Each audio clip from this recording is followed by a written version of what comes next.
We read about the passing of Aaron HaKohen. And the Torah tells us, Yom Hashem el Moshe vel Aaron b'hor hor al gvul Eretz Edom lemor. Hashem says to Moshe and Aaron at the mountain called Hor Hor. It was on the border of the land of Edom, the Edomites. So Rashi immediately cites the Chazal. Why is it important to tell us that it was on the border of Edom? What's the value of that? Magid,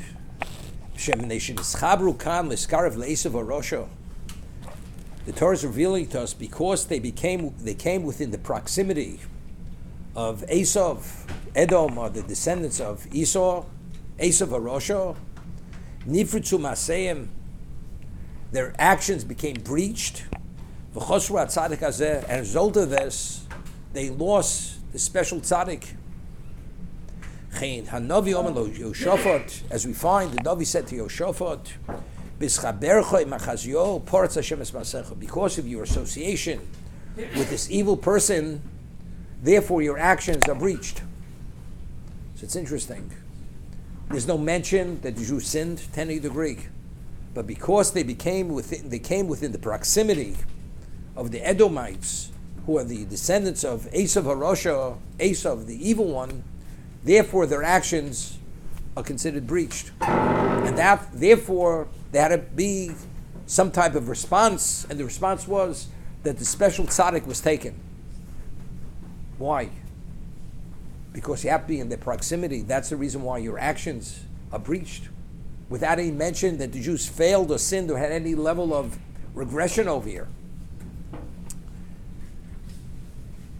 We find that the Torah tells us that a person is truly evil. Mishalim l'sonav alponav lavido.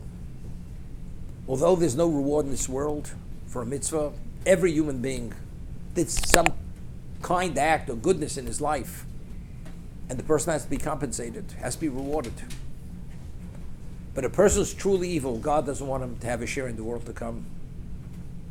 Firstly, the person has no interest in the world to come. The person may not believe in the world to come.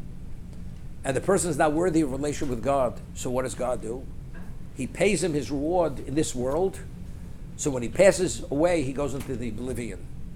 Mishalim l'sonav alponav lavido. He pays his enemies in his lifetime, lavido, to destroy him. They should go into the oblivion. So a person who lives exceptional level of financial, material success,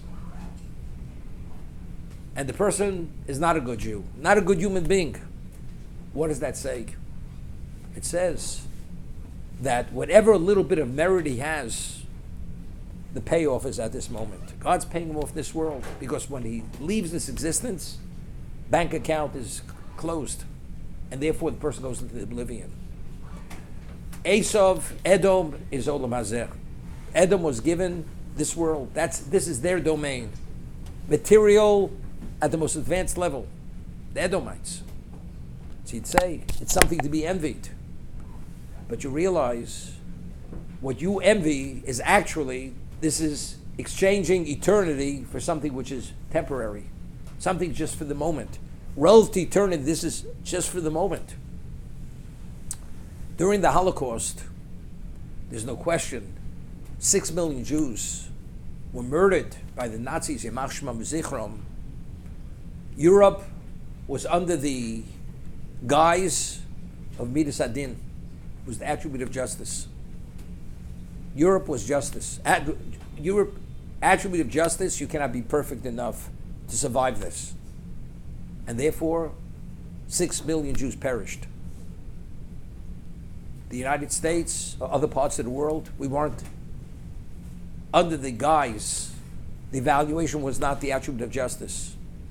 Not that, chas v'sholem, we were in any way more perfect than they were.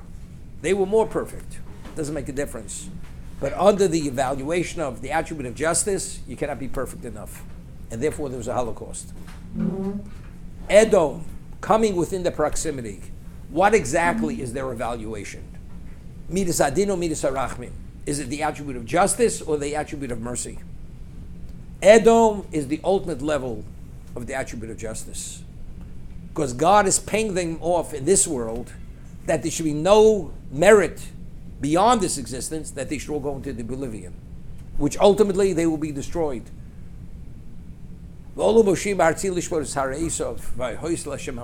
Ultimately, end of time, God will judge Mount Esav, Har Seir. This is their location. That's Midas Adin. Once we enter into their domain, their proximity, their evaluation becomes our evaluation. So therefore, we don't have to sin. But it's nifutz u'masov. Their actions become breached because based on that exacting evaluation, you can't be perfect enough. So how do you survive the Midas Adin? Hashem takes the tzaddik. And therefore, as a result of this, Ara was taken at this moment that chas v'sholem, that the Midas Adin should not go beyond that point.